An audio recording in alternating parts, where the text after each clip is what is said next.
Europe 1. Dans quel état se trouvent vraiment les ponts en France? Sont-ils dangereux? L'entretien et les contrôles sont-ils suffisants? Autant de questions posées après l'effondrement du viaduc de Gênes en Italie qui avait fait 43 morts en août dernier. Depuis, une mission d'information sur leur sécurité a été lancée par le Sénat. Elle dévoile son rapport aujourd'hui. Et Nikos, vous recevez ce matin pour en parler son président Hervé Maurey, sénateur centriste de l'Eure. Bonjour Hervé Maurey. Bonjour. Alors il y a un élément dans votre rapport qui résume peut-être à lui seul les lacunes que connaît la politique de surveillance et d'entretien des ponts. Aujourd'hui, dans notre pays, personne n'est en mesure de dire précisément combien il existe de ponts routiers. Personne. C'est vrai que ce constat est à lui seul révélateur d'une situation tout à fait incroyable, puisque on ne sait pas effectivement le nombre exact de ponts. On est capable de dire combien on a de kilomètres de voirie, on est capable de dire plein de choses en France sur les routes, sur d'autres sujets, mais sur les ponts, on est dans le flou et on considère qu'on a entre 200 000 et 250 000 ponts. Et au terme de votre enquête, vous dites que 25 000 d'entre eux sont en mauvais état structurel, ou seraient en mauvais état structurel et qui posent des problèmes de sécurité. C'est un chiffre surprenant. C'est un chiffre effectivement surprenant que l'on a réussi à consolider à partir d'informations diverses, puisqu'on a des statistiques sur les ponts qui relèvent de l'État, et l'État lui-même a reconnu dans un audit il y a un an qu'il y avait 7% de ces ponts qui présentaient à terme un risque d'effondrement, ce qui n'est pas rien. Et en revanche, sur les départements et les communes, et la plupart des ponts relèvent des départements et des communes, on a très peu de chiffres. Donc on a procédé à ces évaluations avec des experts, et ces chiffres sont effectivement tout à fait inquiétants. Le pire étant dans les communes où parfois on va jusqu'à ne même pas connaître le nombre de ponts et a fortiori leur état. Il n'y a jamais eu de recensement en fait systématique. Non, jamais, parce qu'on n'a jamais curieusement considéré les ponts comme des éléments de patrimoine.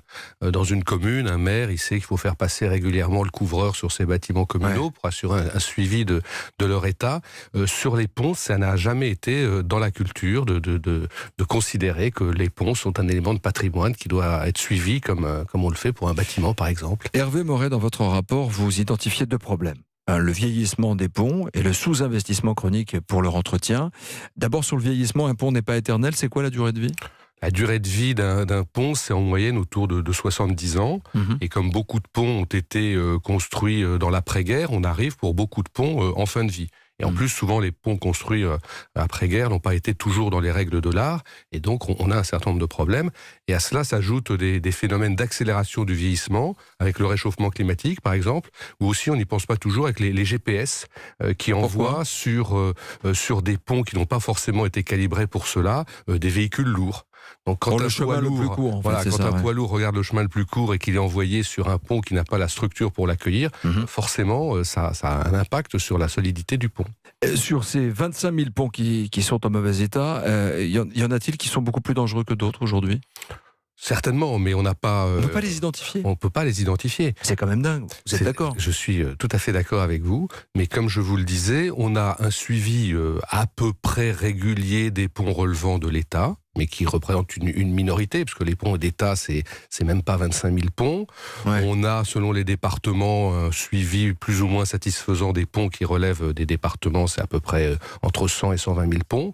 Et pour les ponts communaux, c'est beaucoup plus compliqué, parce que on n'a pas les moyens humains, on n'a pas les moyens techniques, on a encore moins les moyens financiers. Mais qu'est-ce que ça veut dire, sans faire de raccourcis, sans être alarmiste? Ça veut dire que on arrive aux vacances d'été, on n'a pas les moyens de garantir la sécurité de tout le monde et de les prévenir sur certains ponts? Écoutez, je ne veux pas donner des angoisses aux Françaises et aux Français, je ne veux pas faire de raccourcis, je ne veux pas faire de l'alarmisme, mais c'est vrai qu'il y a un certain nombre de ponts qui posent des vrais problèmes. Dans mon département, quelques jours avant le drame de Gênes, un maire se lève et regarde par la fenêtre, et bien le pont du village avait perdu un pilier, comme ça, dans la nuit, le pilier était parti. Et alors c'est un pont qui n'est pas un grand gabarit, ça n'a pas provoqué de drame humain, mais ça montre à quel point il y a un suivi qui est insatisfaisant, si d'ailleurs on peut parler de suivi, de l'état des ponts. Est-ce qu'on a de l'argent pour l'entretien? 45 millions d'euros par an ont été dépensés sur les 10 dernières années. 45 millions, c'est beaucoup ou c'est peu? C'est très peu. C'est très peu quand on regarde les normes internationales. Le CDE considère qu'il faut mettre à peu près 1,5% par an en entretien de la valeur du pont. Des experts considèrent qu'il faut être entre 0,5 et 0,8. Nous, on est à 0,2. Il faudrait combien alors? Il faudrait quoi, 150 millions? Aujourd'hui, sur les ponts relevant stricto sensu de l'État, on met 45 millions, il en faudrait 110 ou 120. Il faudrait surtout, c'est ce qu'on propose, mettre en place un fonds dédié pour aider les collectivités locales, d'abord à faire un diagnostic et ensuite à remettre en état leurs ponts dans les années qui viennent. Donc vos solutions, c'est mettre en place un fonds, un plan massif pour les ponts, pour sortir de la culture de l'urgence aussi. Alors nous, on propose plusieurs choses. D'abord un plan Marshall, parce qu'effectivement, il faut mettre un paquet sur la table pour éviter un drame comme on en a eu à Gênes. Donc un plan Marshall, ça veut dire que l'État, au lieu de mettre 45 millions, met 110 millions par an. Donc l'État, c'est sur ses ponts. Sur ses ponts. Pas au privé.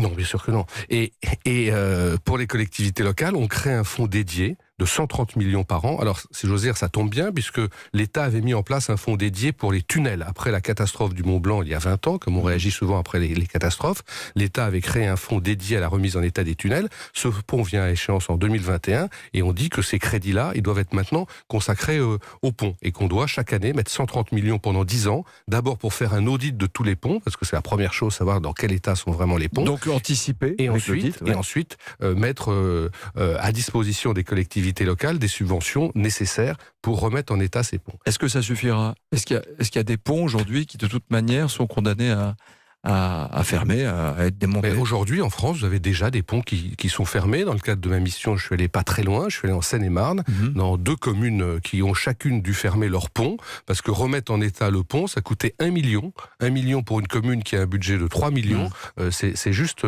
impossible. Vous n'êtes pas sans savoir, Hervé Moret, que parfois les rapports, on en parle dans les médias, puis on les met au placard.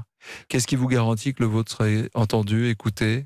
Écoutez, à l'instant où je vous parle, j'ai pas de garantie, mais on va tout faire pour que ce rapport soit suivi des faits. Je pense que le gouvernement serait bien inspiré de suivre nos préconisations, parce que si par malheur il devait arriver une catastrophe, dès lors qu'on a montré qu'il y avait ce risque, si le gouvernement ne fait rien, il s'expose, et surtout il expose les Françaises et les Français. Et je n'ose pas imaginer un seul instant que le gouvernement ne soit pas suffisamment responsable pour suivre nos préconisations. Merci Hervé Moret d'avoir été avec nous ce matin. Je rappelle que vous êtes sénateur de l'Eure et président de la mission d'information sur la sécurité des ponts.